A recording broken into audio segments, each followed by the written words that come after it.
Bangladesh technical education বোর্ডের আন্ডারে। তো বাংলাদেশ টেকনিক্যাল এডুকেশন বোর্ডের আন্ডারে যারা পাশ করে ওদের সবাইকে বলা হয়েছে গ্যাজেট অনুযায়ী যে আমরা দ্বিতীয় ক্লাসে মানে সম্মান পাবো, কিন্তু আমাদের এই যে ডিপ্লোমা ইন সার্ভে যে টেকনোলজিটা সেটা আজ পর্যন্ত দ্বিতীয় ক্লাস পর্যন্ত হয় নাই, সেটা এখনো তৃতীয় ক্লাস 16, 17 হয়তো বা 11 পর্যন্ত আসে নাই, 13 কিংবা 12 কোনো ডিপার্টমেন্টে দেয়। তো এই আঙ্গিকে আমরা প্রত্যেকটা ডিপার্টমেন্ট এই সার্ভে যা টেডে হচ্ছে ডিপ্লোমা ইঞ্জিনিয়ারিং পাস করেছি, আমরা প্রত্যেকটা ডিপার্টমেন্টে অবহেলিত। আমরা সেই জন্য আমাদের ডিপার্টমেন্টের কাছে আমাদের আবেদন যে আমরা হচ্ছে আমাদের মানে অধিকারটা পাবো, সেই আঙ্গিকে আমরা হচ্ছে ডিপ্লোমা ইঞ্জিনিয়ার হব এবং দ্বিতীয় ক্লাস সম্মান নিয়ে আমরা হচ্ছে অফিসে চাকরি করব এবং নিজেদের সম্মানটা সব দিকে বজায় রাখবো এবং ভালোভাবে কাজ করব, দেশের উন্নয়ন করব। সেই জন্য আমরা আজকে এখানে এসেছি। আমাদের এই আন্দোলন বিগত 13 বছর ধরে চলতেছে, বুঝছেন। এই আমাদের কারিগরি ডিপার্টমেন্টে যতগুলা টেকনোলজি আছে ওই টেকনোলজির মধ্যে সার্ভেইং একটা টেকনোলজি। বাংলাদেশ সরকারের গ্যাজেট আছে যে সকল ডিপ্লোমাধারীরা দ্বিতীয় শ্রেণীর সম্মান মর্যাদায় চাকরি করবে। তা আমাদের সার্ভেইং ডিপার্টমেন্ট ছাড়া সকল ডিপার্টমেন্ট 10ম গ্রেডে চাকরি করে, শুধু আমরা ছাড়া। আমরা অবহেলিত অবস্থায়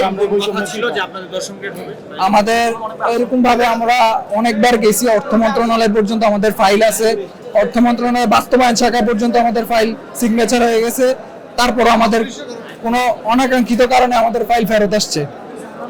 আমরা প্রত্যেকটা ডিপার্টমেন্টে আমাদের সার্ভেয়াররা আছে, সবাই অবহেলিত অবস্থায় আছে।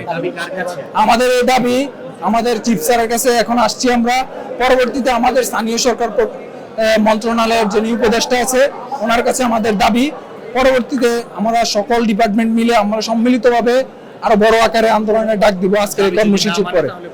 জি, আমরা আমাদের আজকের কর্মসূচির পরে আমরা যদি কোনো আশানুরূপ ফল না পাই তাহলে আমরা পরবর্তীতে সচিবালয়ের দিকে যাব সকল ডিপ্লোমার সার্ভেয়ারদের নিয়ে এবং কি ছাত্রদেরকে নিয়ে।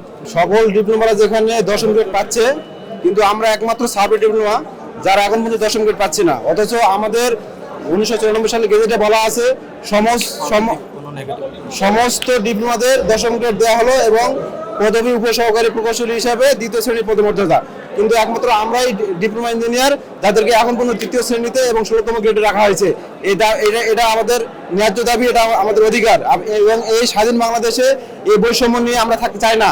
আমরা সরকারের বিষয়ে একই সার্টিফিকেট, একই কারিকুলাম, একই শিক্ষা বোর্ডের আন্ডারে পাশ করে আমরা 3য় শ্রেণী চাকরি করতেছি, আর আমাদের পাশে আরেকজন বসতেছে চেয়ারে, সে 10ম গ্রেড নিয়ে 2য় শ্রেণীর পদমর্যাদায় চাকরি করতেছে।